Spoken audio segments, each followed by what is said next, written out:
우리 주 하나님이여, 영광과 존귀와 권능을 받으시는 것이 합당하오니 주께서 만물을 지으신지라 만물이 주의 뜻대로 있었고 또 지으심을 받았나이다. 하나님은 영이시니 예배하는 자가 영과 진리로 예배할지니라. 아멘. 다 같이 일어서셔서 함께 찬양하시겠습니다. 주의 임재 앞에 잠잠해 주 여기 계시네.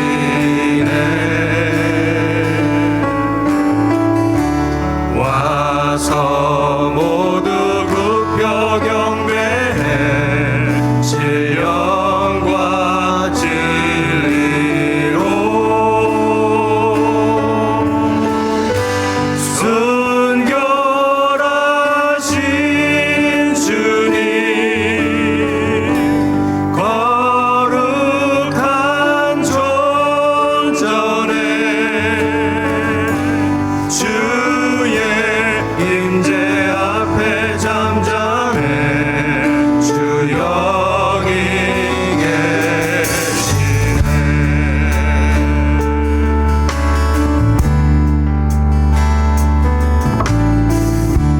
주의 영광 앞에 잠잠해 주의 빛 비치네.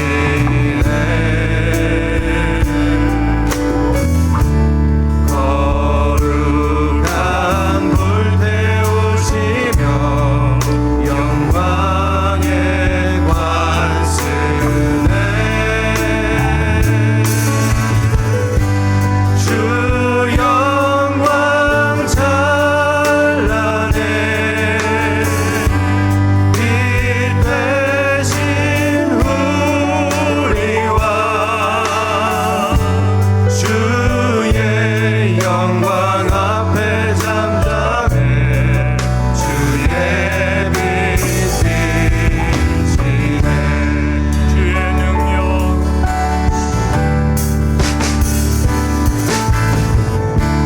주의 능력 앞에 잠잠해 주 역사하시네.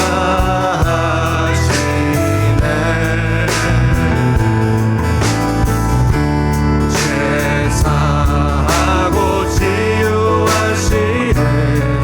놀라운 주은혜.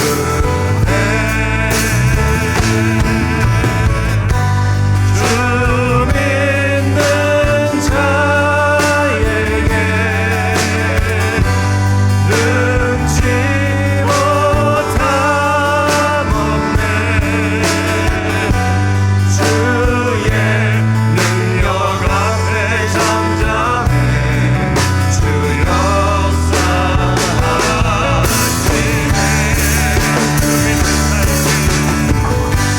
주 믿는 자에게 능치 못함 없네. 주의 능력 앞에 잠잠해 주 역사하시네.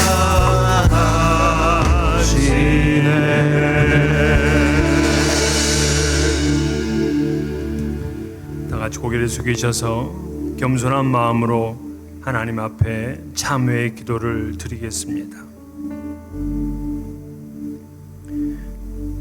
긍휼이 풍성하신 아버지 하나님, 어제나 오늘 내일 모두 변치 않으시는 신실하신 사랑으로 우리를 붙들어 주시고 깊은 웅덩이와 수렁에서도 우리를 건져 주신 주님의 그 사랑과 은혜에 감사를 드립니다. 이 시간 마음의 시온의 대로가 있는 자가 복되다는 말씀을 붙들고 오직 주님을 향한 한 가지 마음으로 주님 전에 나왔습니다.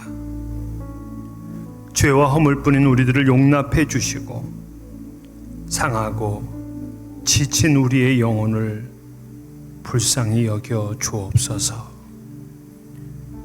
하나님의 거룩한 자녀로 부름받았지만 세상과 구별되게 살지를 못했습니다. 모든 악독과 기만, 외식과 시기, 모든 비방하는 말을 버리라 하였는데 여전히 우리의 삶 속에는 외식이 있습니다. 사람들 앞에 있을 때와 나 홀로 있을 때가 너무나 달랐습니다. 우리의 경건과 신앙은 그저 남에게만 잘 보이고 싶은 속이 비어있는 신앙이 아닌지 두렵습니다. 하나님 앞에 단독자로 서지를 않았기에 우리 스스로 우리 자신을 돌아보지를 못했습니다. 또한 우리는 시기하고 질투하는 삶을 살았습니다. 하나님께서 인도하시는 삶에 감사하지를 못했습니다. 늘 누군가 비교하며 슬프고 우울한 길을 선택했고 자족하지를 못했습니다. 주님께서 보여주신 그 놀라우신 용서와 사랑을 따르지를 못했습니다. 주여, 우리를 용서하여 주시옵소서. 신령한 젖을 사모하라 하셨는데 육신의 양식을 위해서만 한 주간 치열하게 살았습니다. 하나님의 나라가 이 땅에 이루어지기를 위해 간절하게 전심으로 구하지도 못했고 또 우리의 몸으로 복음의 삶을 실현하지도 못했습니다. 주님의 제자들은 마땅히 주님 주신 사명을 품고 면류관을 바라보고 최선을 다한 삶을 살았는데 정작 우리는 이 땅에 잃어버린 생명을 구원하는 일에 땀을 흘리며 살지를 못했습니다. 세상을 변화시키지 못했고 오히려 세속의 흐름에 생명을 잃은 고기처럼 그저 흘러가고 말았습니다. 주여, 우리를 용서하여 주옵소서. 그리스도인은 선한 양심을 가지고 착한 행실로 살아가야 될 사람임을 압니다. 하지만 착하게 사는 일이 너무 어려웠습니다. 자주 실패했고 하나님 아버지께 영광을 돌리지를 못했습니다. 때로는 거짓말을 해야 했고 마음속 뿌리 깊은 곳 있는 그 미움을 떨쳐버리지를 않았습니다. 성령으로 충만해야 될 우리들인데 욕심이 가득했습니다. 주여, 우리를 용서하여 주옵시고 십자가의 보혈의 능력으로 우리를 새롭게 하여 주시옵소서. 지금은 하나님과 나만이 하는 죄악들을 생각하며 묵묵히 참회의 기도를 계속합니다.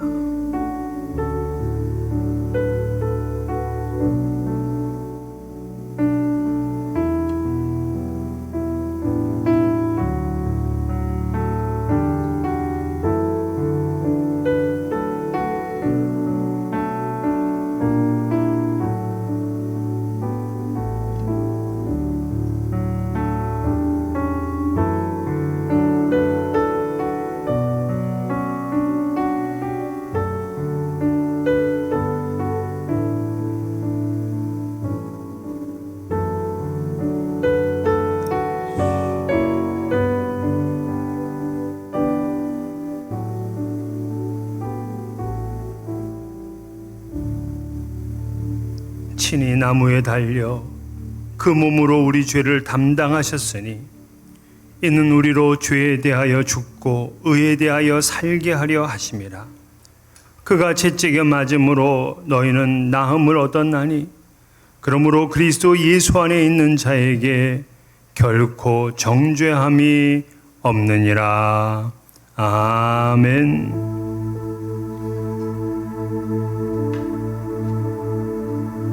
할렐루야. 이 시간에 저희 찬양으로 주님의 말씀을 선포하며 나아가겠습니다.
받으소서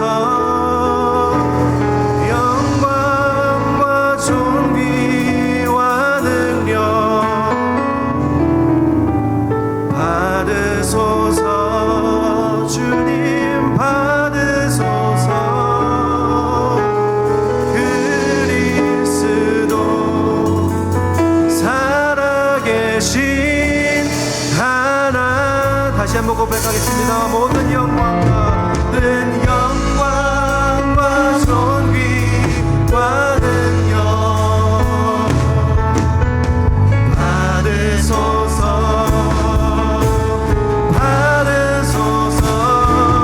모든 영광과 존귀와 능력 받으소서 주님 받으소서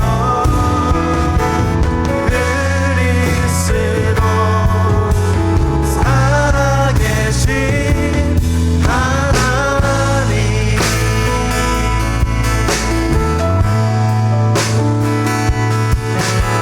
주님 큰 영광 받으소서 홀로 찬양 받으소서 모든 이름 위에 뛰어난 그의 온 땅과 하늘이 다 찬양해 겸손하게 우리 무릎 꿇고 주 이름 앞에 영광 돌리세 모두 절하세 독생자 예수 주님께 찬양 드리 모든 영광과 존귀와 능력 받으소서 주님 받으소서 모든 영광과 존귀와 능력 받으소서 주님 받으소서 그리스도 살아계신 다시 한번 모든 영광과 존귀와 능력 받으소서 주님 받으소서 모든 영광과 존귀와 능력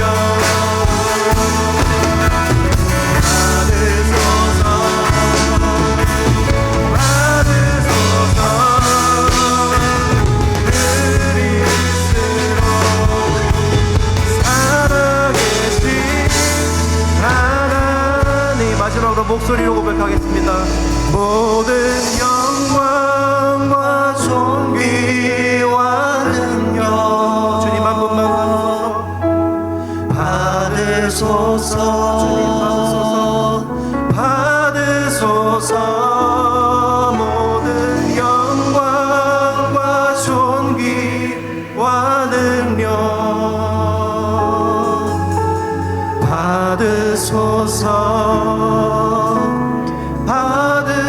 받으소서 그리스도 살아계신 하나님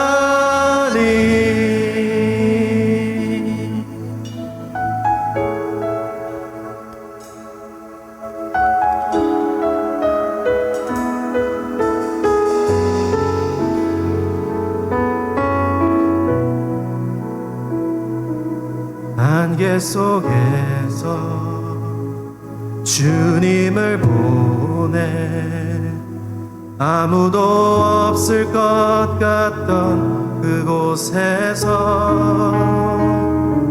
손 내미셔서 나를 붙드네. 길 잃고 쓰러져 가던 그곳에서 안개 속에서 주님을 보내. 아무도 없을 것 같던 그곳에서 손 내미셔서 나를 붙드네. 길 잃고 쓰러져 가던 그곳에서 주 말씀하시네. 내 손 잡으라고. 내가 곧 길이요 진리 생명이니 나 그 길을 보내. 주 예비하신 곳 다른 길로 돌아서지 않으리. 예수의 길 그 좁은 길 나는 건네. 주 손 잡고 그 무엇도 두렵지 않네. 주님 주신 약속 내게 있으니 세상의 길 그 험한 길 승리하네. 성령으로 그 무엇도 바라지 않네. 저 하늘에 내 소망 있으니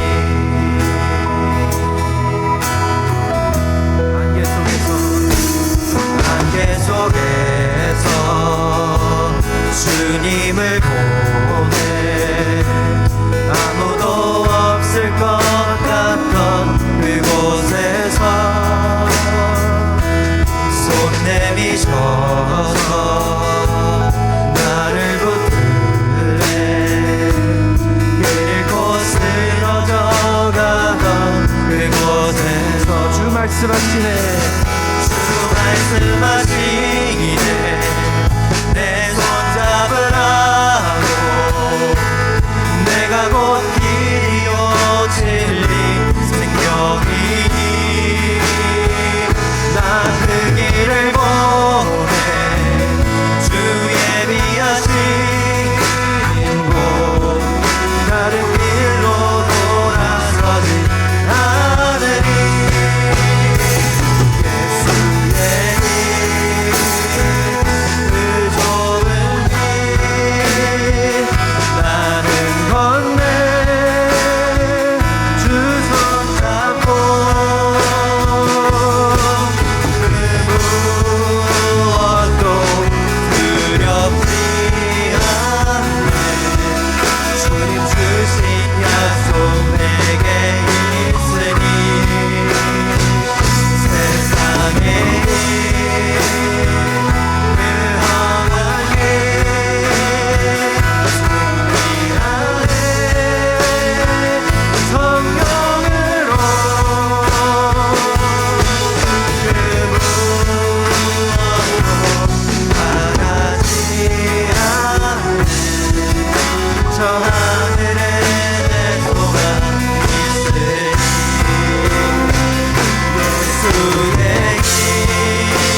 하지 않네.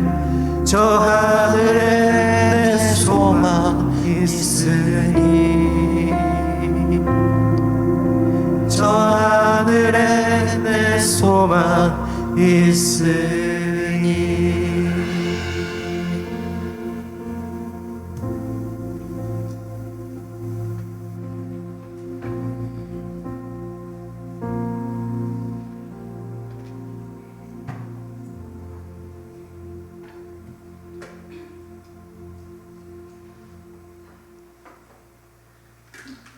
고통당하는 자들의 위로가 되시고 방황하는 우리에게 확신과 소망이 되시는 하나님 아버지 감사합니다. 하나님은 믿고 순종하는 자들에게는 항상 좋은 것을 예비하시고 가장 좋은 것들로 채워주시는 분이심을 믿습니다. 우리의 능력이 아닌 주의 십자가 보혈로 우리를 깨끗게 하시고 선한 길로 인도하시옵소서. 오늘도 주님을 간절히 사모하며 주님을 의지하여 거룩한 주일 주의 십자가 앞에 나아갑니다. 예배를 방해하는 악한 영을 막아주시고 온 마음을 다해 주님을 경배하며 예배하는 시간이 되게 하옵소서. 특별히 오늘 말씀을 전하시는 노진준 목사님을 성령의 능력으로 충만하게 채워주옵소서. 기도하며 준비해 주신 말씀을 하나님께서 붙드시고 이끄심으로 우리의 심령을 울리고도 남음이 있게 하옵소서. 말씀이 선포될 때 인간의 말이 아닌 하나님의 말씀만을 전하게 하옵소서. 하나님은 우리의 모든 것을 아시고 이루시는 분이심을 믿습니다. 오늘은 시카고 한인교회 100주년 대성의 마지막 날입니다. 지난 이틀 동안 우리에게 주신 은혜와 감동이 계속 이어지게 하시고 우리의 이민교회가 앞으로 150, 200년이 되기까지 빛바라지 않고 존속되도록 주님 지켜주시고 은혜로 붙들어 주옵소서. 4일 동안 진행된 BBS도 잘 마치게 하심을 감사드립니다. 특별히 전도사님과 선생님들 그리고 자원봉사자들에게 주님의 축복이 임하길 간구합니다. 우리의 귀한 자녀들이 세상에 물들거나 타협하지 않고 힘들고 어려울 때 주님 의지하며 이겨내도록 그들을 이끌어 주시옵소서. 위로자 되시는 주님을 만나게 하옵소서. 이제 여름방학도 끝나가고 학생들은 개학을 하고 새 학기를 시작할 때입니다.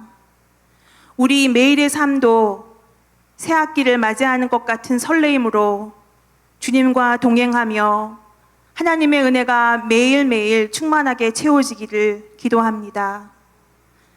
늘 말씀 묵상하고 찬양이 일상 속에 녹아드는 은혜의 삶, 주님 주시는 복을 누리고 살게 하옵소서. 주님께서 우리들 일상의 삶에 동행하시어 주시고 또 주님의 주시는 평화를 갖게 하옵소서. 이 모든 것 예수님의 이름으로 기도합니다. 아멘.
좋으신 하나님, 지난 한 주 동안 우리의 모든 필요를 채워주시고 에베네셀의 하나님으로 도와주시고 함께해 주신 것을 감사를 드립니다. 이 시간 주님께 나오며 우리의 가진 모든 것을 드리는 마음으로 예물을 바칩니다. 물질의 우선권을 하나님께 드리며 우리의 모든 수고가 다 주님께로부터 온 것임을 믿기에 주님께 모든 것을 소유권을 인정하는 마음으로 바치는 것입니다. 주님께서 이 예물을 받아 주옵시고 예물과 함께 우리 자신도 받아 주시옵소서. 하나님 나라 위에 요긴하게 사용되게 하여 주옵시고 이 일이 하나님께는 영광이 되게 하여 주옵소서. 성도님들 마음에 소원하는 것들이 있습니다. 이 시간 하늘 문 여시고 하늘의 복으로 이 땅의 기름진 소산으로도 넘쳐나게 하여 주시옵소서. 욕 많고 시험 많은 세상 가운데서 승리하며 살아갈 수 있도록 하나님의 전신갑주로 입혀 주시옵소서. 예수님 이름으로 봉헌 기도하옵나이다. 아멘. 우리 옆에 눈과 함께 인사하겠습니다. 반갑습니다. 안녕합니다. 안녕합니다. 예, 잘하셨습니다. 예. 이 시간에는 우리 지난 주간에 BBS를 마쳤는데 BBS 준비됐나요? 예. BBS에서 자기네들이 너무 잘했다고 발표를 해도 되겠냐고 그래서 허락을 했습니다. 우리 유아부하고 아동부 앞으로 나오고 있는데 우리 박수로 한번 환영할까요? 예, 감사합니다.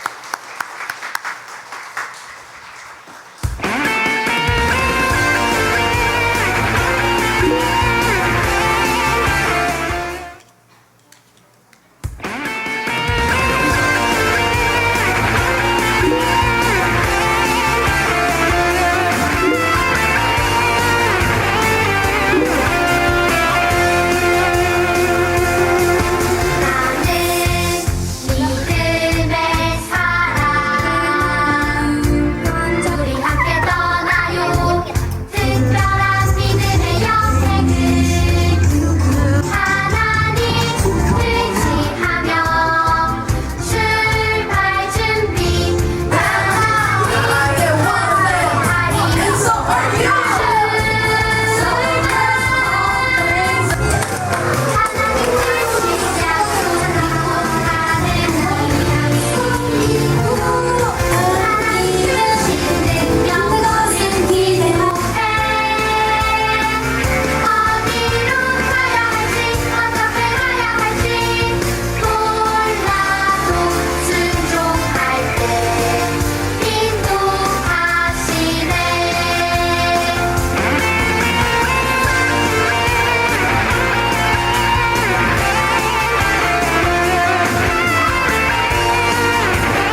자, 우리 박수로 한 번 더 격려하도록 하겠습니다.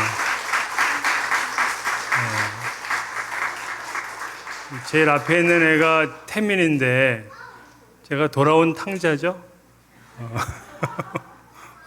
예, 엄마 아빠 다 모시고 나왔으면 좋겠네. 예, 아무튼 너무 제가 우리 같이 예배를 드렸는데 얼마나 잘하는지 아이들이 점점 춤을 추다가 앞으로 나와가지고 선생님들하고 이제 눈을 마주치고 추고 있더라고요. 너무 귀여웠는데 3박 4일 동안 우리 수고해 주신 전도사님, 선생님들, 또 집사님, 권사님들 휴가까지 내시고 귀한 일들 감당해 주셔서 감사를 드립니다.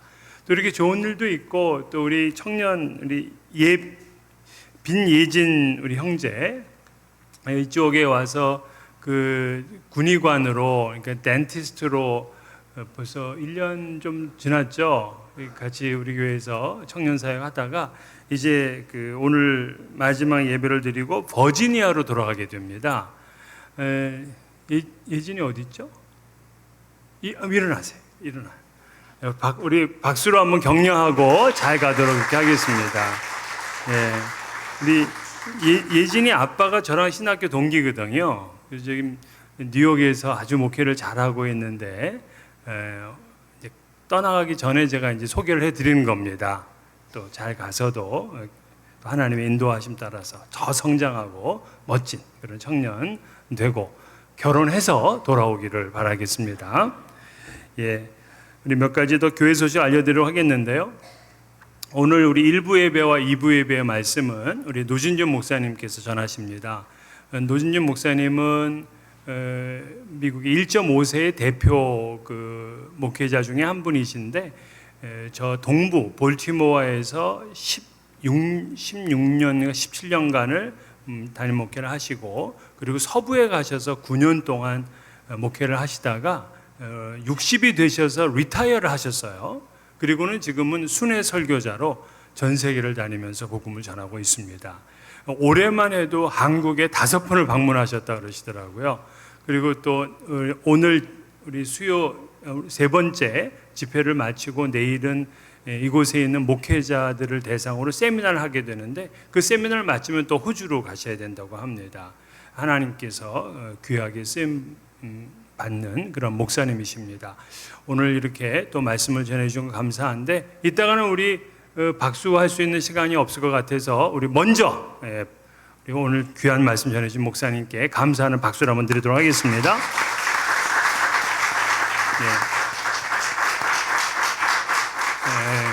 감사합니다. 우리 목사님은 어릴 때 태어날 때 이미 소아마비를 가지고 계시고요. 얼굴 보면은 제 동생 같지만 저보다 큰 형님이십니다. 근데 오른쪽 귀도 잘 안 들리시고 그런 열악한 가운데서도 아주 목회를 성실히 잘하시고 가는 곳마다 부흥을 시키시고 하는 그런 너무 귀한 목사님이세요. 오늘 또 목사님의 귀한 말씀 우리가 듣게 됐습니다. 오늘 오후 6시에 우리 할렐루야 대성의 이제 마지막 날이 되겠는데 여러분들이 오늘 예배 마치면 일찍 저녁 식사를 하시고 레이뷰 언약교회로 6시까지 오셔서 우리 마지막 집회에 참석해 주시기를 바라겠습니다. 그리고 이번 주 화요일은 우리 8.15 광복절이 됩니다. 그래서 시카고 한인의 주관으로 우리 교회에서 8.15 광복절 기념식을 하게 됩니다. 함께 오실 수 있는 분들은 또 참여하실 수가 있습니다. 끝나면 또 점심까지 함께 드실 수 있다고 해요. 이번 토요일 피택자 훈련이 계속되고요. 다음 주일은 사랑방 목자 단합대회가 있습니다. 이제 다음 주에 우리 사랑방 목자들 모이고 그 다음 주부터 우리 2학기 사랑방이 개강이 됩니다. 모두 우리 목자님들은 참여해 주시기를 바라고요. 오늘 친교는 김일원 장로님, 김옥순 권사님 가정에서 섬겨 주셨습니다. 오늘 우리에게 주신 하나님 말씀은 신약 성경 중에 고린도 후서 4장 1절에서 6절까지 말씀입니다. 고린도 후서 4장 1절에서 6절 신약 성경 289면입니다. 신약성경 289면 고린도후서 4장 1절부터 6절까지 이 계시의 말씀을 봉독할 때에 살아계신 하나님의 음성을 들을 수 있기를 바랍니다. 그러므로 우리가 이 직분을 받아 긍휼하심을 입은 대로 낙심하지 아니하고 이에 숨은 부끄러움의 일을 버리고 속임으로 행하지 아니하며 하나님의 말씀을 혼잡하게 하지 아니하고 오직 진리를 나타내므로 하나님 앞에서 각 사람의 양심에 대하여 스스로 추천하노라. 만일 우리의 복음이 가리었으면 망하는 자들에게 가려진 것이라. 그 중에 이 세상의 신이 믿지 아니하는 자들의 마음을 혼미하게 하여 그리스도의 영광의 복음의 광채가 비치지 못하게 하매니 그리스도는 하나님의 형상이니라. 우리는 우리를 전파하는 것이 아니라 오직 그리스도 예수의 주 되신 것과 또 예수를 위하여 우리가 너희의 종된 것을 전파함이라. 어두운 데에 빛이 비치라 말씀하셨던 그 하나님께서 예수 그리스도의 얼굴에 있는 하나님의 영광을 아는 빛을 우리 마음에 비추셨느니라. 아멘. 우리 목사님 나오실 때 할렐루야 하시면서 박수로 우리 환영하도록 하겠습니다. 할렐루야.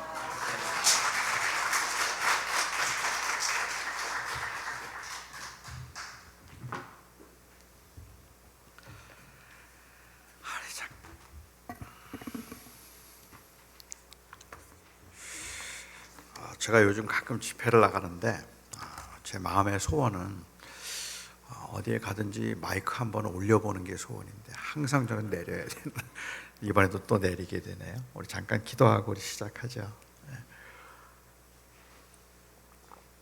사랑하는 아버지 하나님, 우리 사랑하는 성도님들이 지난 한 주간 동안도 참 바쁘고 고된 한 주간을 지나고 오늘 이 날을 구별하여서 하나님께 예배하기 위해서 모였습니다. 하나님, 이 설교가 우리 사랑하는 성도들이 하나님을 예배함을 도울 수 있는 설교가 되기를 원합니다. 그래서 설교를 듣는 사람들이 높아지지 아니하고 설교를 하는 사람이 기억되지 아니하고 오직 우리 예배의 대상이신 우리 주 예수 그리스도만 남을 수 있게 하여 주시옵소서.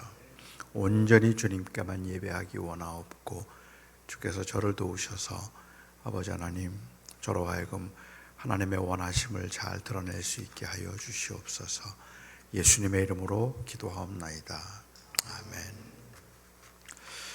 한국 그 육군 특전사 구호가 안 되면 되게 하라라고 합니다.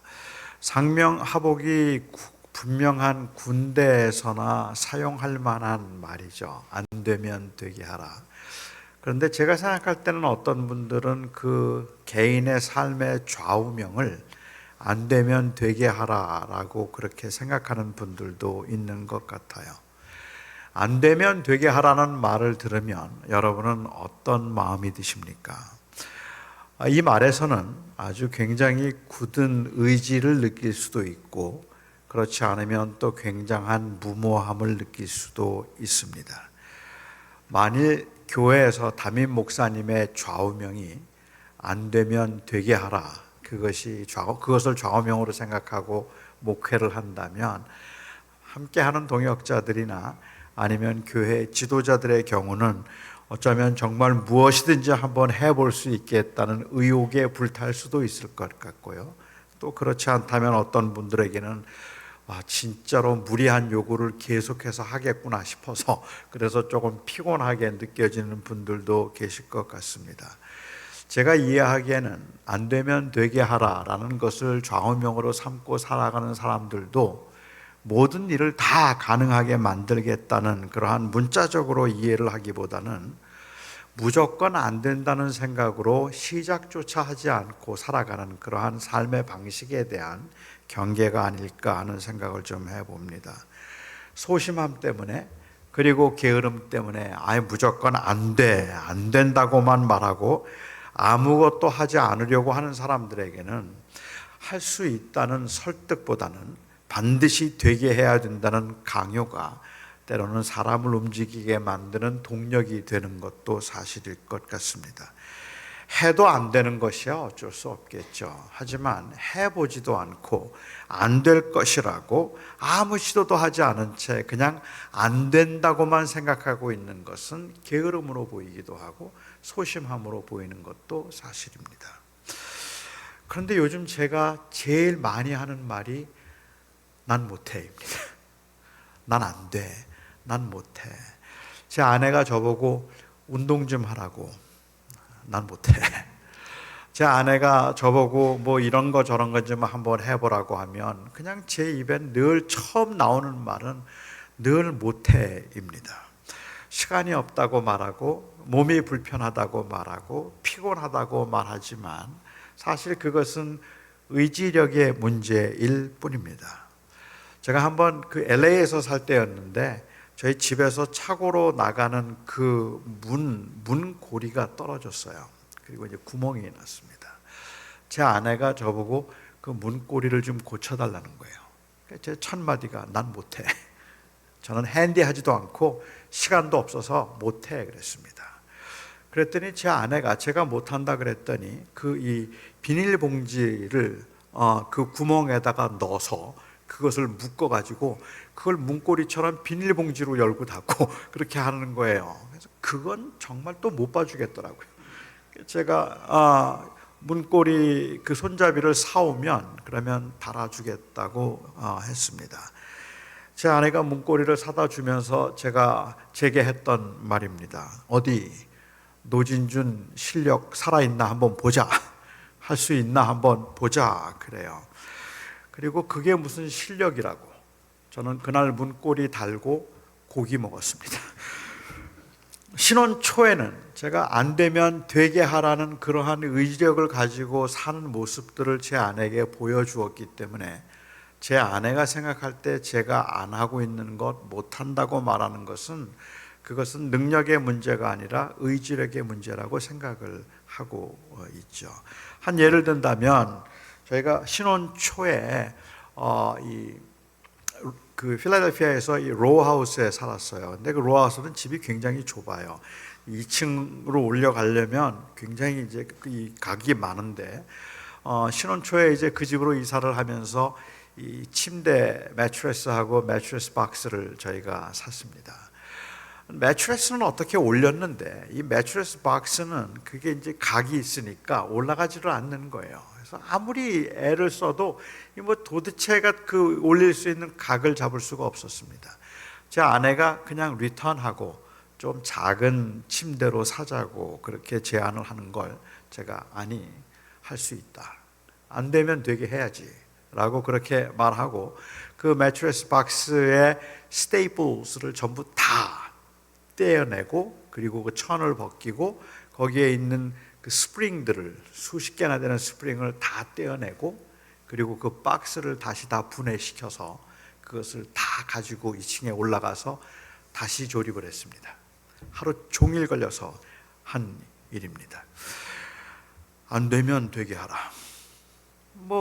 제 생각에는 그래도 하면 되겠다 싶은 생각이 들기 때문에 한 것이긴 하지만 그 모든 일에 의욕과 열정을 가지고 안 돼도 되게 해야지라는 그러한 그 이 마음으로 살아가는 분들을 저는 굉장히 존경합니다. 그 열정이 굉장히 귀하다고 생각하고 또 그런 마음가짐이 무언가를 할 수 있겠구나 하는 생각이 들기 때문에 참 귀하다고 생각을 하죠. 하지만 안 되면 되게 하라는 말이 굉장히 위험하게 들리는 경우도 있습니다. 목표를 이루기 위해서 수단과 방법을 가리지 않는 것처럼 그렇게 들릴 때입니다.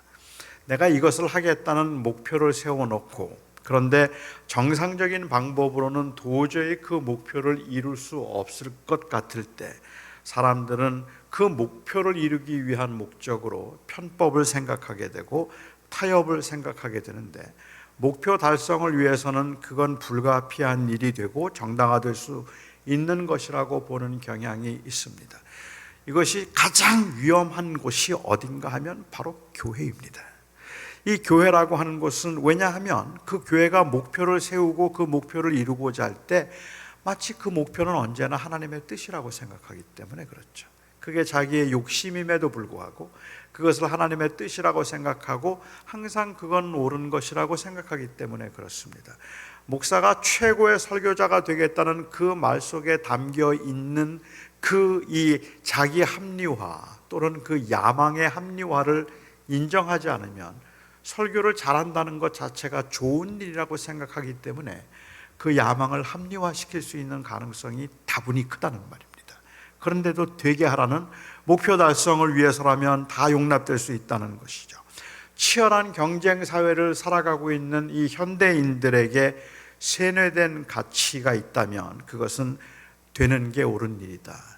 그것이 바로 현대인들에게 이 세뇌된 가치관인지도 모르겠어요.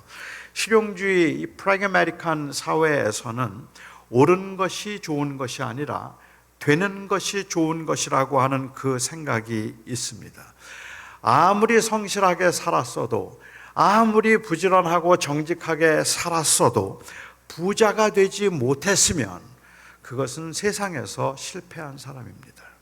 아무리 열심히 살고 아무리 나름대로는 그래도 최선을 다해서 살았다고 할지라도 그 열심히 최선을 살았다는 것 자체의 가치를 두는 것이 아니라 결과의 가치를 두고 있는 이 실용사회에서는, 실용주의 사회에서는 그래서 뭐가 됐는데? 라는 그 질문이 굉장히 중요한 질문이 된다는 말이죠. 아이들의 자녀 교육에 관한 나름대로 좌우명과 소신이 있어서 우리 아이들은 나는 이렇게 가르칩니다라고 말하면 사람들은 그 말을 들으면서 그 가치관을 소중하게 여기는 것이 아니라, 그러한 인생관을 귀하게 여기는 것이 아니라 꼭 묻고 싶은 말이 있어요. 그래서 어느 대학 갔는데요? 그래서 어느 대학 갔는데요? 그래서 돈이 얼마나 많은데요? 아무리 말을 잘하고 아무리 설교를 잘하고 아무리 정상적인, 아니 성경적인 가치관을 가지고 목회를 열심히 한다고 하더라도 사람들이 묻고 싶어하는, 은연중에라도 묻고 싶어하는 그 마음속에 있는 가장 궁금한 질문은, 그래서 목사님 교인 몇 명인데, 그러니까 몇 명이 교인인데요, 그걸 묻고 싶어요. 그리고 그 교인이 몇 명인가 하는 것에 의해서 이미 판단은 끝납니다. 아, 실패했네, 아, 성공했네 하는 것들은 결국은 다 결과를 보고 사람들은 말하기 때문에 그렇습니다. 그것이 옳은가 보다는 그것이 될까 하는 것을 묻고 싶어하고 사람들은 되는 것만 하려고 합니다. 아무리 열심히 살았어도, 아무리 최선을 다해서 수고를 다했어도 결과를 보여주지 못한다면, 그렇다면 그것은 실패한 인생이라고 사람들은 생각하기 때문에 결과가 보이지 않을 때 낙심하게 되죠. 실용주의 사회를 살아가는 사람들에게 제일 중요한 질문은 Is that right? 그 질문이 아닙니다. 그게 옳으냐는 질문이 아니라 Does it work? 그 질문이 제일 중요합니다. 그러니까 그게 돼 하는 질문인 거죠. 중보기도 합시다. 그거 하면 됩니까, 목사님? 기도 열심히 합시다. 기도하면 문제가 해결되나요? 우리 열심히 전도합시다. 전도하면 교회 부흥하나요? 요즘 같은 시대에 전도한다고 부흥하겠습니까? 전도해도 부흥 안 돼요. 그러면 전도는 이미 그 가치를 상실해 버립니다. 왜냐하면 되는 게 옳은 것이니까. 안 되는 것을 하는 것은 무모함이고, 그리고 안 되는 것을 지속적으로 붙들고 있는 것은, 그것은 사실은 어찌 생각하면 너무 편협하고 좁은 이 생각이라고 말하기 때문에 그렇습니다. 따라서 결과가 보이지 않을 때 사람들이 보일 수 있는 어떤 현상들이 있다면 저는 크게 두 가지를 생각해 볼 수 있을 것 같은데, 하나는 포기이고 또 다른 하나는 타협입니다. 물론 잘 되는 일이라도 의미를 찾지 못해서 포기하는 경우들도 있기는 합니다. 돈을 정말 잘 벌고 있는데도, 그런데도 사업이 너무 잘 되는데도 돈 버는 것 자체에서 의미를 찾지 못하면 그냥 그거 포기하고 다른 일을 하고 싶어지는 경우도 생길 테니까 말입니다.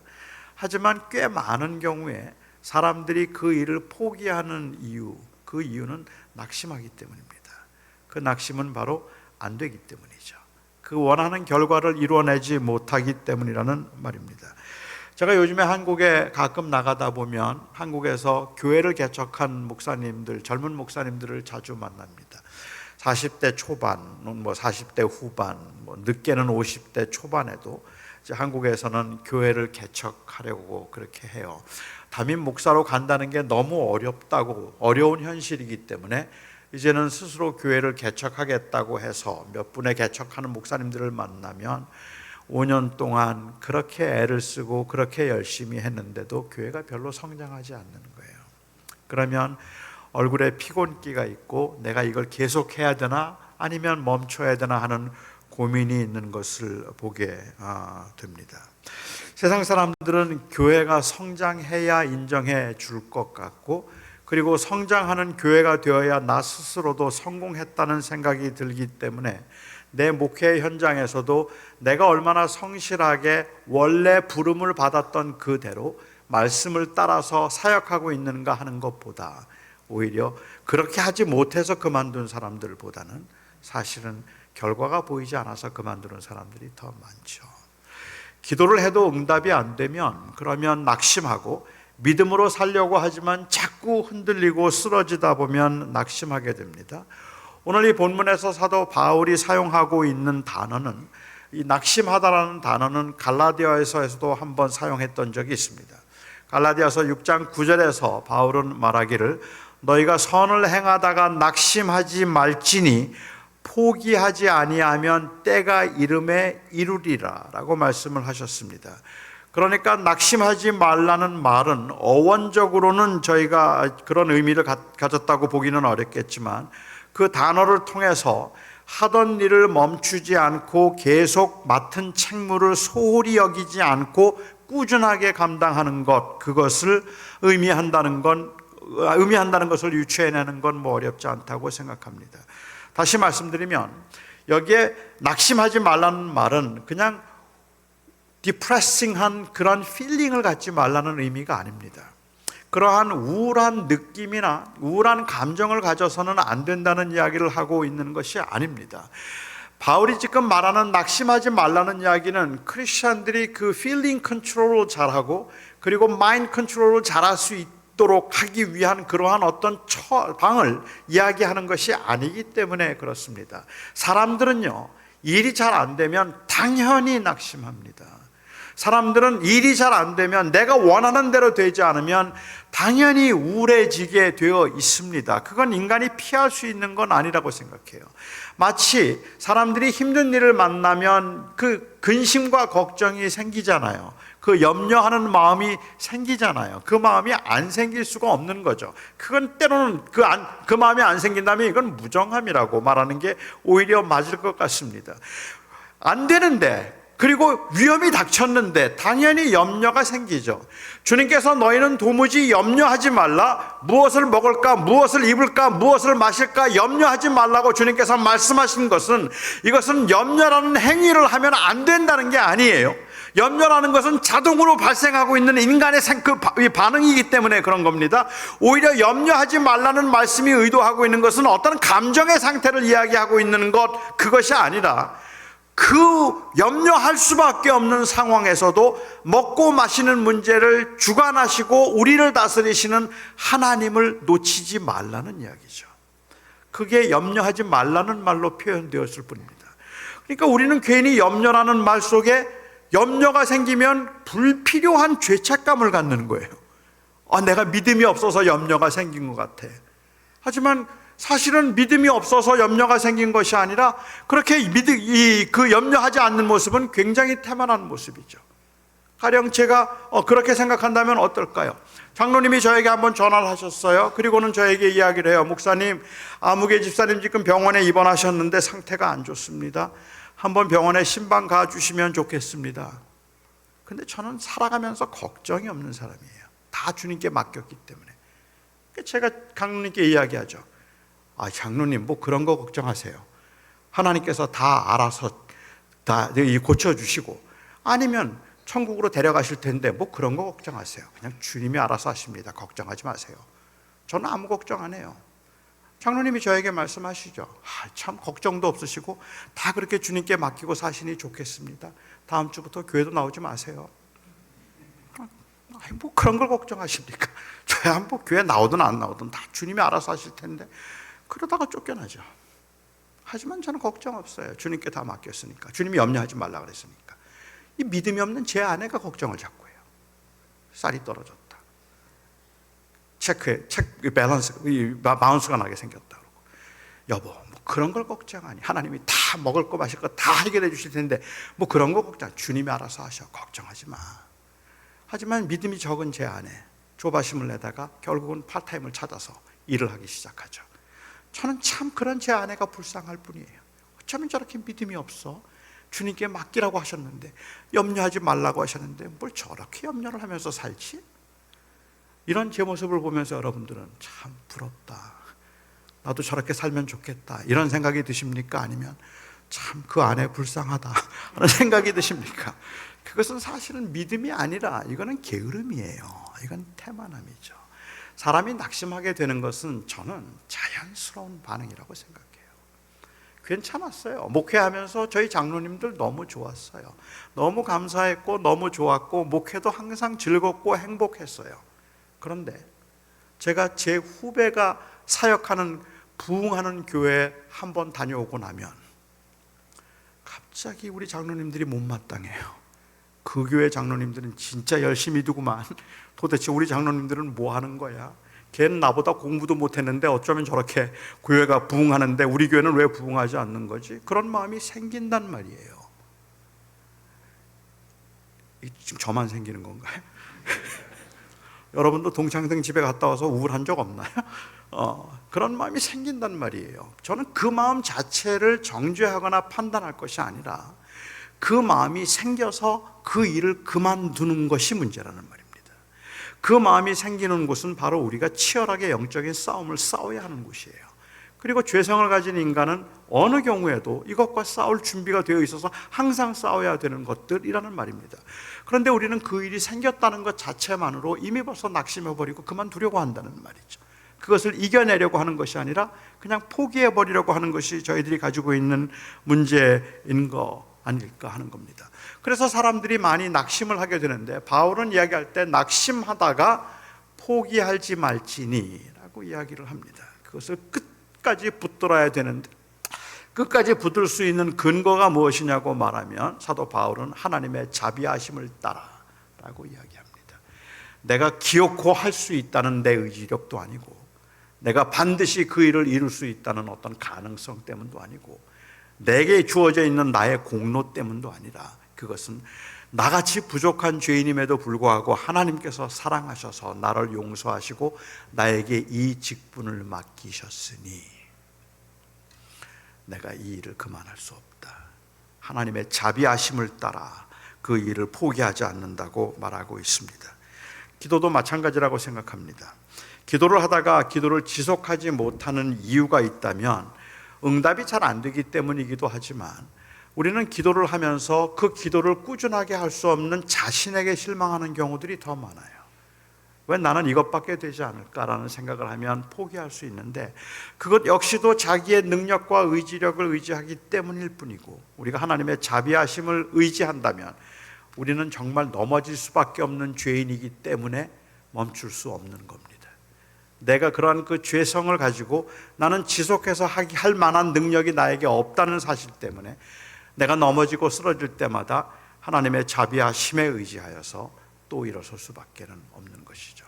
결국 우리로 하여금 그 일을 가능하게 만드는 것은 하나님의 용서와 은혜이지 우리의 능력은 아닙니다. 두 번째 낙심의 문제는 타협입니다. 오늘 조금 더 제가 깊이 생각해 보고 싶은 문제입니다.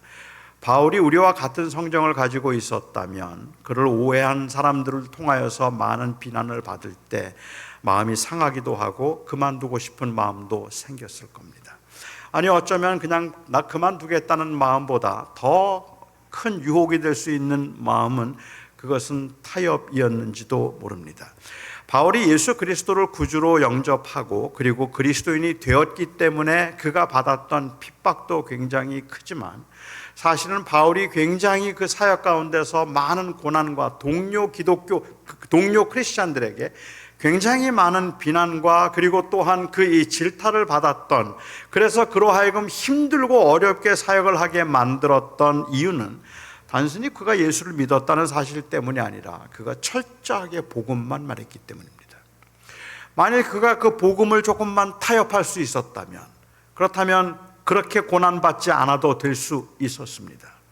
고린도 교회는 바울이 세운 교회입니다. 바울이 굉장한 어려움과 고난 가운데 굉장히 지쳐 있었을 때 성령께서 특별히 그에게 은혜를 주시고 환상 중에 그를 격려하시고 너는 두려워하지 말고 너는 놀라지 말고 담대하게 내 말을 전하라는 그 환상을 보고 고린도에서 그가 1년 6개월 동안 복음을 전했습니다. 그리고 교회를 세웠습니다.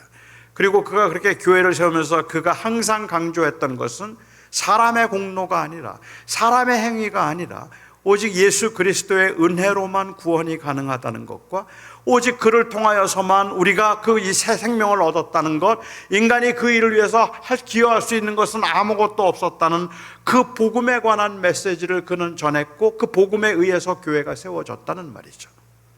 그렇게 세운 교회인데, 그리고 그 어려움 가운데 그렇게 세워진 교회인데, 바울이 떠나고 난 다음에 예루살렘에서부터 온 지도자들이, 선생들이 그 교회로 들어왔어요. 그리고는 그들이 다른 말을 하기 시작합니다.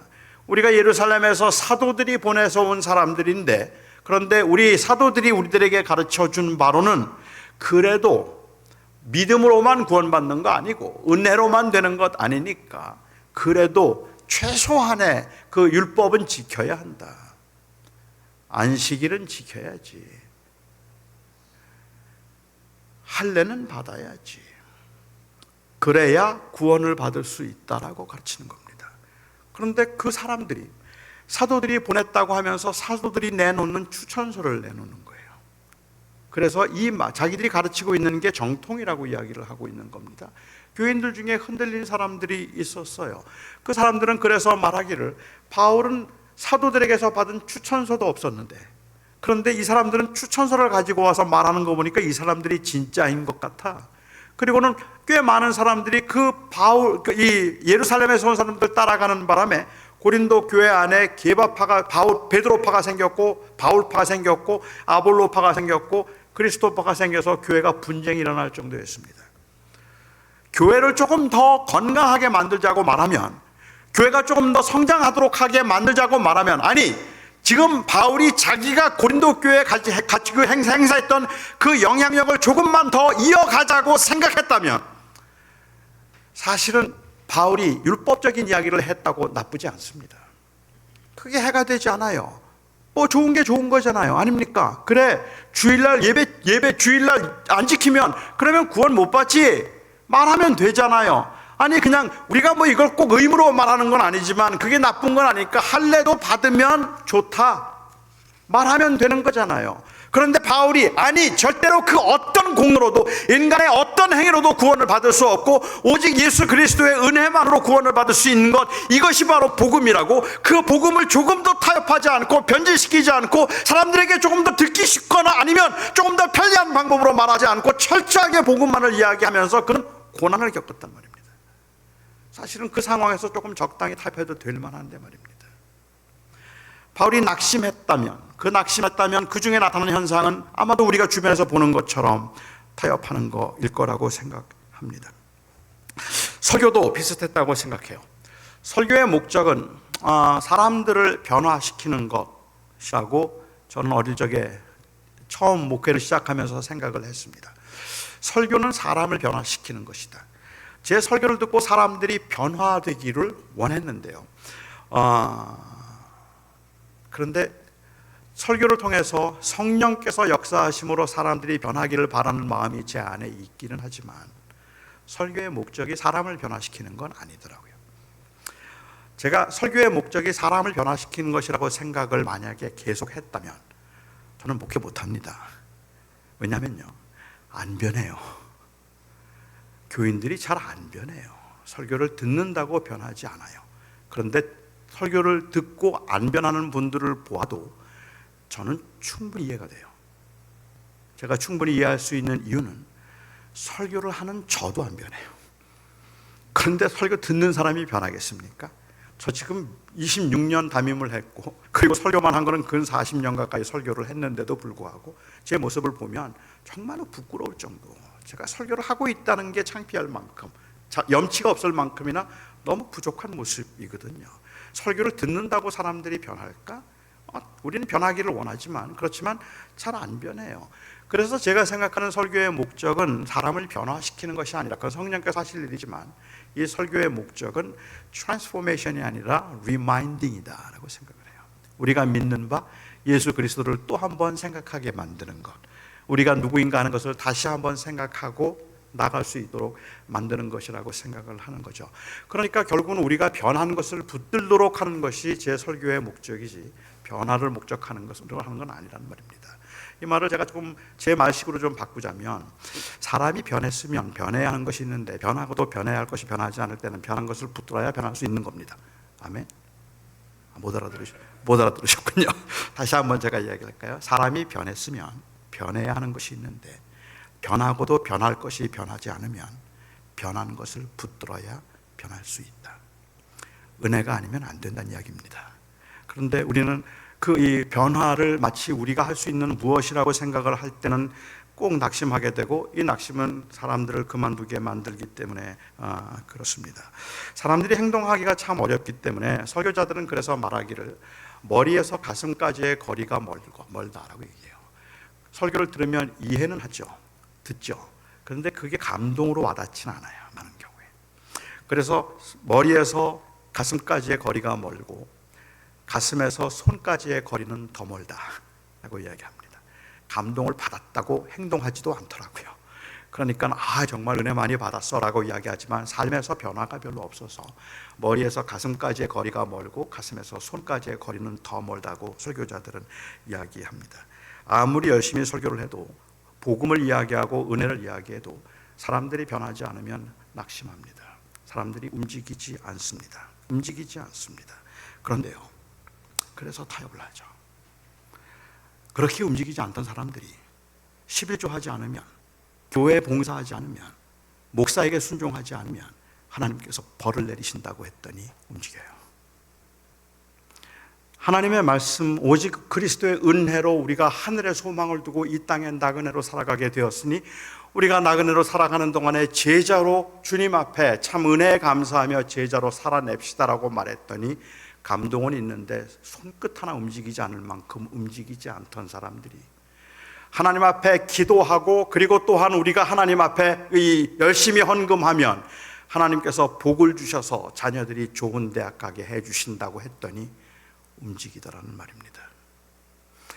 우리가 이 땅에 살아가는 동안에 정말로 하나님의 사람들로 이 천국의 소망을 가지고 살아가고 할 때는 꿈쩍도 하지 않는데, 예수 잘 믿고 교회 봉사 열심히 하면 하나님께서 형통하게 하실 것이라니까 사람들이 움직이고, 하나님이 우리의 신음소리도 들으시고 우리의 기도를 들으셔서 우리의 기도에 응답하시니까 우리는 하나님과의 그 관계와 하나님과의 교제를 생각하며 항상 하나님 앞에 무릎을 꿇읍시다라고 말했더니, 기도하지 않던 사람들이 기도하면 하나님께서 그 모든 문제들을 해결해 주실 것이고, 기도하면 하나님께서 우리가 할 수 없는 그 일도 다 이루신다고 말했더니 사람들이 부르짖고 기도하더란 말입니다.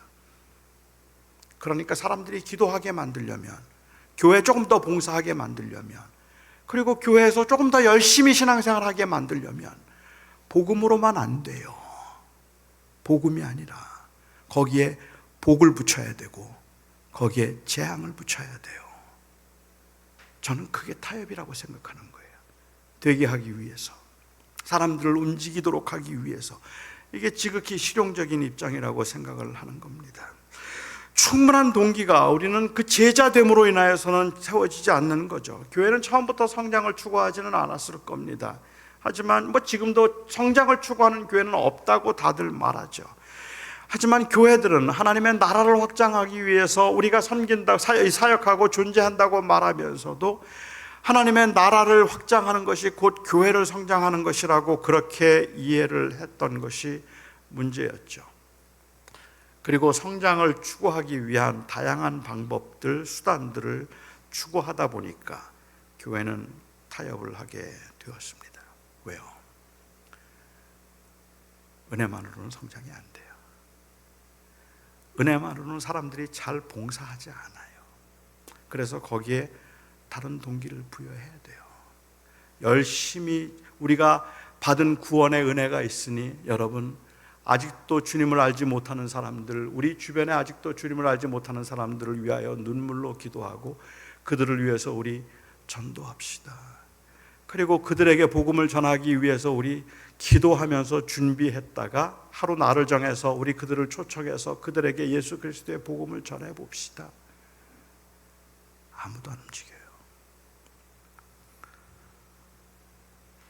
누구든지 한 사람 데려오면 금 한 돈 주겠습니다.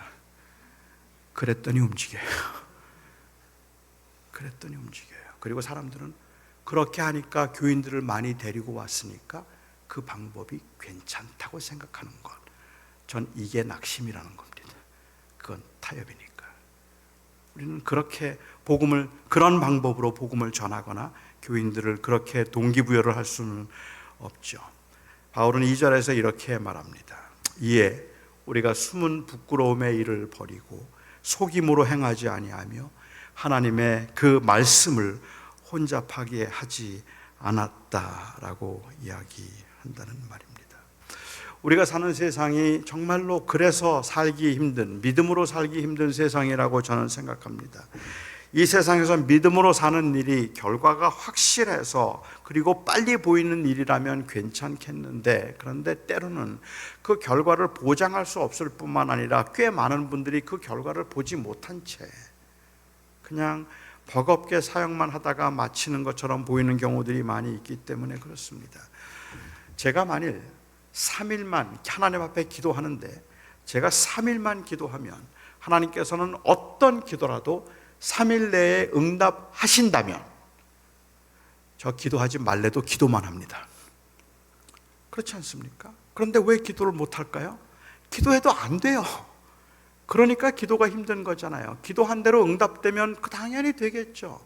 제가 한 번은 어떤 교인들에게 이런 질문을 한 적이 있었어요. 여러분들은 몸이 아프면, 배가 아프거나 머리가 아플 때 목사가 생각나십니까? 의사가 생각나십니까? 물었어요.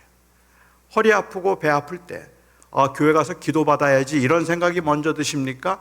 아니면 병원 가서 치료받아야지 그 생각이 먼저 드십니까? 제가 그 질문을 했어요.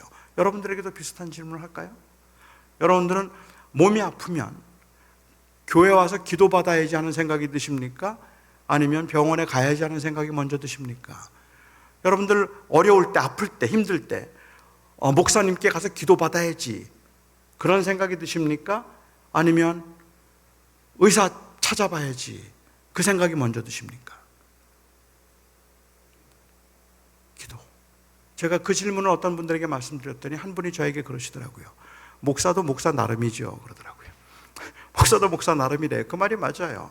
만일 교회 목사님이 기도만 하면 병이 낫는다면 아마 여러분들 병원 안 갈 겁니다. 교회 찾아오지. 기도만 하면 정말로 문제들이 다 해결된다면, 그러면 그래서 하나님께서 기가 막힌 방법으로 다 문제를 도와주신다면 여러분들이 사업에 어려움이 있을 때 은행 안 갈걸요? 목사님 찾아오지.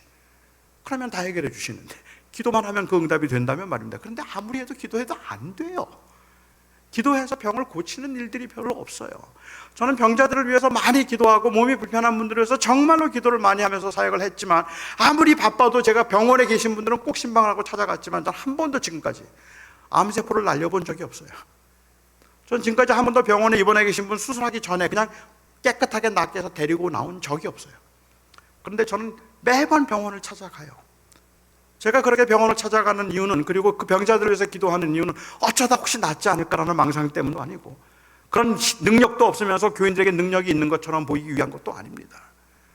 저는 그냥 그들과 함께하고 싶은, 그리고 주님께서 그것을 원하시기 때문이에요. 그 고난 가운데 함께 동참하고 함께 울어주기를 주님께서 기뻐하시는 일이라면 병이 낫든지 낫지 않든지 그건 제가 할 일이라고 생각하는 거기 때문에 그럴 수 있는 거죠.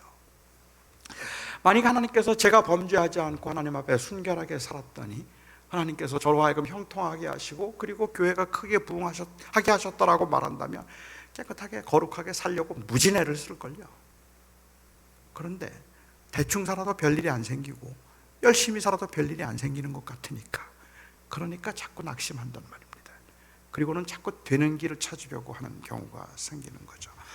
그나마 옛날에 성실함과 꾸준함에 가치를 부여했던 시대에는 뭐 안 되는 것도 그냥 되든 안 되든 꾸준한 것에 의미를 부여할 수 있었겠지만 우리가 살고 있는 세상의 꾸준함은 무모함입니다. 그것은 미련함입니다.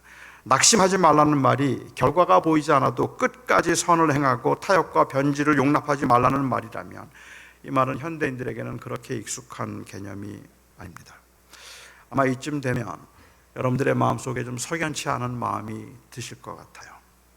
왜냐하면 낙심하지 말라는 말이 포기하지 말라는 말이라면 그 말은 이해가 되는데 그게 고집이나 무모함과는 어떻게 구별되어야 될까 하는 의문이 생기기 때문에 그렇겠죠.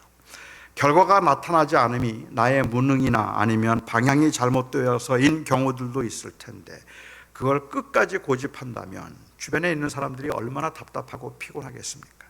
목회를 하다가도 아니다 싶으면 빨리 접고 다른 길을 가야 하는데 끝까지 그 길을 하겠다고 고집을 부리면 가족들이 얼마나 피곤하겠느냐는 말입니다. 그러니까 그 일이 하나님의 뜻인지 무모함인지 아니면 하나님이 정말로 기뻐하시는 일인지 무조건 꾸준히 하기만 하면 된다고 말하는 것은 지나치게 무리한 요구가 아닐까라는 생각을 하는 것 충분히 이해할 수 있고 때로는 그 무모함에 숨이 막힐 수도 있겠다는 생각이 듭니다. 저는 여러분들이 오해하지 않기를 바랍니다. 꾸준함이 좋다는 이야기 하는 거 아닙니다, 여러분. 무조건 그냥 하던 건 계속 하십시오라는 말씀을 드리고 있는 게 아닙니다. 제가 말씀드리는 이 말의 전제는 그 일이 옳거든입니다. 사람들이 기도를 하다가 기도를 멈추는 이유가 하나님이 이 기도를 기뻐하지 않을까 하는 생각 때문이라면 저는 진지하게 생각해 볼 필요가 있겠다고 생각하지만 기도해도 안 되니까 하나님이 그걸 기뻐하지 않으시니까 라는 그 확신이 아니라 내가 원하는 것을 이룰 수 없으니까 라는 그러한 의미라면 그건 멈추면 안 된다는 말입니다. 우리가 열심히 전도를 해요. 전도를 하면서 내가 하는 이 방법이 과연 하나님이 기뻐하시는 방법일까? 라는 고민이 든다면 그러면 한번 생각해 보세요. 하지만 틀림없이 하나님이 기뻐하시는 일임을 알고 있음에도 불구하고 그런데도 불구하고 일이 안 되기 때문에 그만두려고 한다면 그러면 저는 여러분들에게 말씀드리고 싶은 겁니다. 그만두지 마세요. 그게 안 된다고 그만두지 마세요. 왜냐하면 우리는 이 세상을 살아가면서 되는 일을 하는 사람들이 아니라 하나님이 기뻐하시는 일을 하며 살기로 작정한 사람들이기 때문에 그렇습니다. 그 일이 하나님이 기뻐하시는 일이라는 확신이 있다면 그리고 하나님 앞에 양심의 부끄러움이 없이 바울이 오늘 고백한 것처럼 그 양심에 부끄러움이 없다면 그렇다면 결과가 안 보인다고 해서 멈출 일은 아닙니다. 전도하는 일, 기도하는 일 그리고 주님의 몸된 교회를 섬기는 일, 이 교회에서 섬기고 봉사하고 요즘에 젊은이들이 이야기하는 것처럼 가장 실용적인 방법으로 물론 그 방법이 실용적이라는 것 자체가 틀린 건 아니겠죠. 하지만 우리의 기본적인 생각이 되는 것만 하겠다는 그러한 마음에서부터 비롯된 것이라면 그것은 우리가 싸워야 할 그러한 영적 싸움의 현장일 수밖에 없겠다라는 생각을 하게 됩니다. 바울은 이 말을 하면서 아주 굉장히 중요한 말 한마디를 하고 있습니다. 그것은 바로 우리가 낙심할 수 없는 이유는 우리로 하여금 낙심하도록 만드는 사탄의 방해가 있기 때문이다라고 이야기했어요.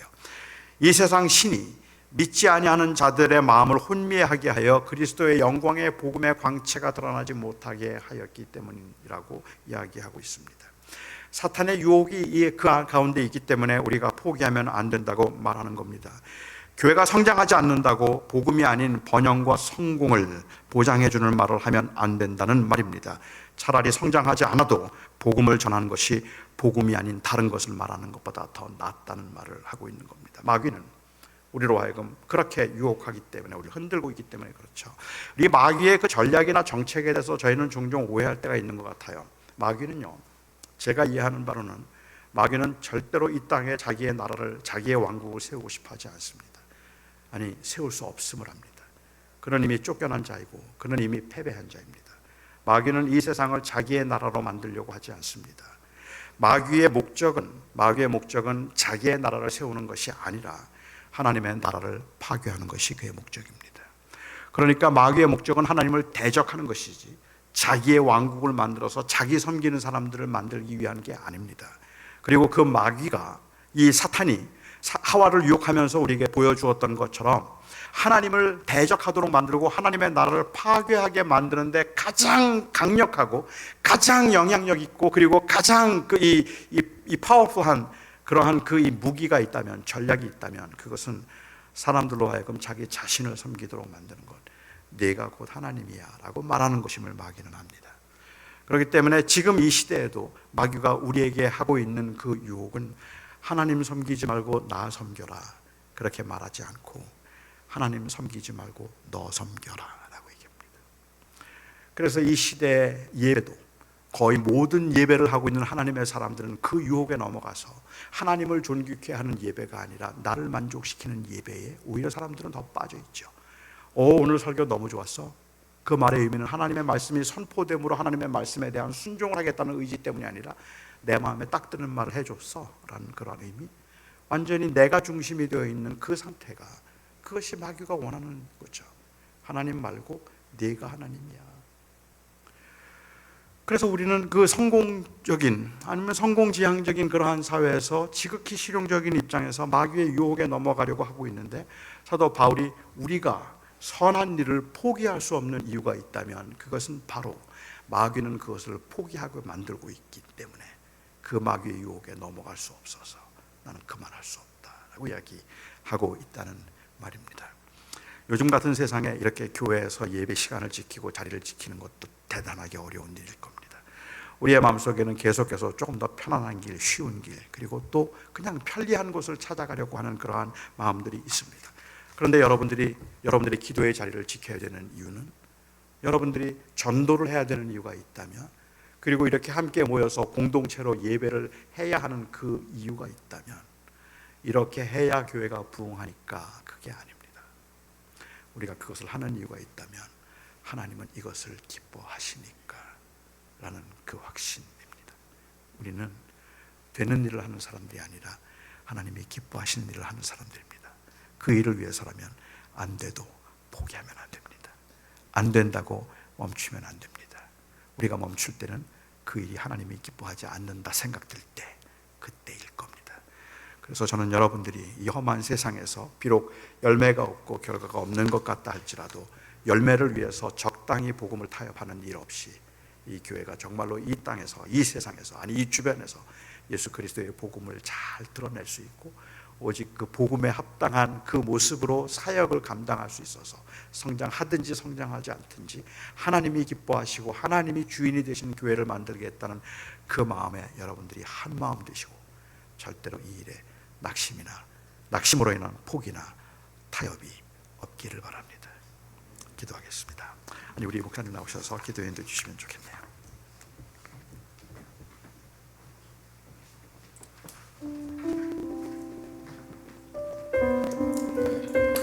우리 다 함께 일어나셔서 우리 함께 찬양하고 기도하는 시간을 갖겠습니다. 아무것도 두려워 말라. 아무것도 두려워 말라. 주 나의 하나님이 지켜주시네. 놀라지 마라. 겁내지 마라. 주님 나를 지켜주시네. 아무것도 두려워 말라. 아무것도 두려워 말라. 주 나의 하나님이 지켜주시네. 놀라지 마라. 겁내지 마라. 주님 나를 지켜주시네.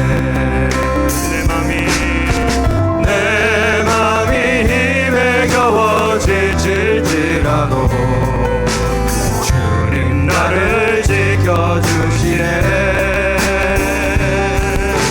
세상의 험한 풍파 몰아치래도 주님 나를 지켜주시네.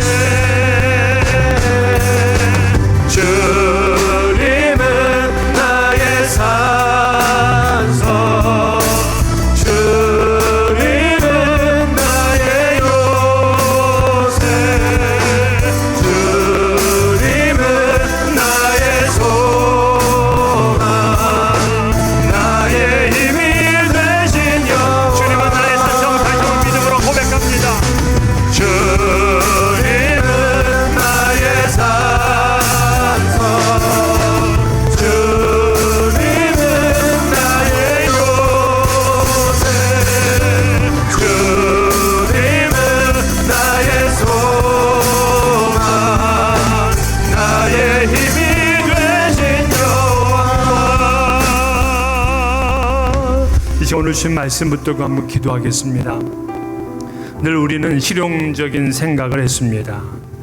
이게 얼마나 유익했던지, 이것이 얼마나 워킹했던지 늘 따져가면서 이것이 옳은지 그른지에 대한 생각을 하지 않고 살았습니다. 그렇기 때문에 낙심했고 또 그것 때문에 포기하고 타협하는 일들이 많았습니다. 주께서 주신 이 진리의 말씀들 다시 한번 마음에 새길 수 있게 하셔서 이것이 하나님을 기쁘시게 하는 것이라면 내 일생 동안 흔들리지 아니하고 이 믿음 지켜나가겠습니다. 믿음의 결단을 하고, 여러분 마음속에 좀 낙심해서 포기하신 분이 계십니까? 또한 타협하면서 엉거주춤 신앙생활 하는 분들이 있습니까? 다시금 오늘 하나님의 말씀으로 우리의 마음을 추스리고 주님께서 원하시는 그 길을 담대히 갈 수 있도록 용기와 성령의 능력을 달라고 이 시간 다 같이 우리 주여 한번 부르시면서 전심으로 하나님 앞에 기도하시겠습니다. 주여, 거룩하신 아버지 하나님, 주여 은혜를 감사를 드립니다. 주님께서 우리에게 귀한 말씀으로 아버지 하나님, 우리가 주님의 낙심하여 이것이 옳은지 그런지에 대해 생각하고 아버지 하나님 세상의 험한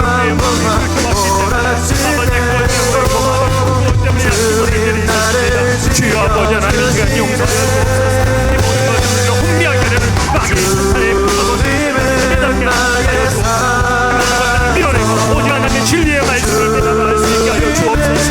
아버지의 말씀을 하나님의 뜻이라면 아버지까지 믿음으로 나갈 수 있도록 하나님 아버지 하나님 주님이 쓰는 그 힘으로 다시금 새롭게 일어날 수 있도록 주여 하나님 인도하여 주옵소서. 아버지 주여 아버지 하나님, 교회는 내 교회 하나님 교회가 지켜나갈 수 있도록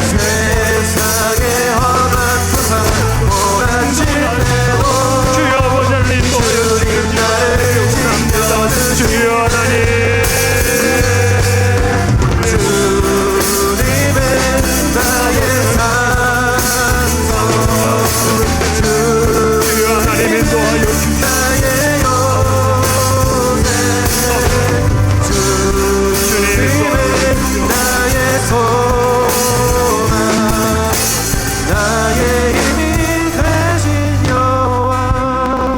거룩하시고 자비로우신 하나님, 지금까지 우리의 삶이 하나님을 기쁘시게 하는 삶이 되지를 못했습니다.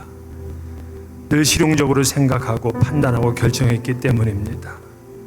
이것이 얼마나 나의 삶에 워킹했는지 주님 용서하여 주옵시고, 이것이 하나님을 기쁘시게 하는 것이었는지, 이것이 옳은 것인지를 묻지 않았던 지난 시간들을 후회하며 회개합니다. 하나님, 그 때문에 낙심했고 또 그 때문에 포기하고 타협하며 살았습니다. 이 모든 것이 우리 뒤에 있는 어둠의 영들이 우리를 혼미하게 하려는 것이라는 사실을 알지 못했습니다.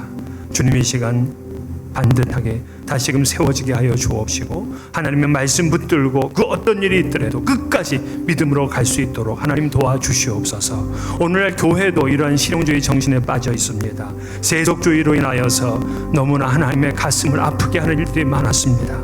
주님, 이 복음이 하나님 앞에 옳은 것이기에 생명 다하여 전할 수 있게 하여 주옵시고, 진리의 말씀이 우리 교회에 살아 역사할 수 있도록 하나님 인도하여 주시옵소서. 이를 맡은 목사도 전도사도 장로도 권사도 집사도 성도님들 한 분 한 분 모두에게도 이 진리의 말씀을 부여잡고 살아갈 수 있도록 주님 인도하여 주시고, 그 일에 어떤 어려움이 있더라도 결코 포기하고 타협하지 아니하도록 주님 역사하여 주시옵소서. 오늘 이 말씀들이 우리 성도님들의 삶과 저들의 신앙 가운데 온전하게 이루어지기를 바라옵고 예수님 이름으로 기도하옵나이다.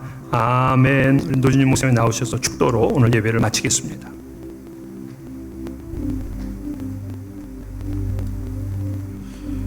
자비로우신 아버지 하나님, 세상은 결과를 보고 싶어 하기 때문에 그 결과를 제대로 보여주지 못함으로 인하여 낙심하고, 그래서 기도도 멈추었고 말씀을 묵상하며 말씀대로 살아가고자 함도 주님이 기뻐하심을 알면서도 더 지속할 수가 없었고, 전도하고 주님을 섬기며 봉사하는 일들도, 그리고 다른 사람을 사랑하는 것들도, 어려운 사람과 아픈 사람과 함께하는 것도 주님이 기뻐하심을 알면서도 그 일들이 될 것 같지 않아서 멈추었던 일들이 허다하게 많은데, 그러한 일들을 다시 한번 주님 앞에서 옷깃을 여미고 시작하고자 마음을 다짐하고, 그리고 또한 그 예수 그리스도의 은혜 때문에 주님이 기뻐하시는 삶을 살기를 우리가 분명히 원해서 그 마음을 확인하는 이곳에 모인 모든 하나님의 사람들 머리머리 위에, 이들을 통하여 세우신 바로 이 교회 위에 우리의 주 예수 그리스도의 은혜와 아들을 통하여 사랑을 확정하신 그 하나님의 극진하신 사랑하심과, 우리는 매일 넘어지고 쓰러져도 친히 우리의 구원의 보증과 인치심이 되심으로 이 선한 일을 끝까지 이루실 성령의 교통하심 그리고 충만하심이 영원까지 함께 하시기를 간절히 축원하옵나이다. 아멘.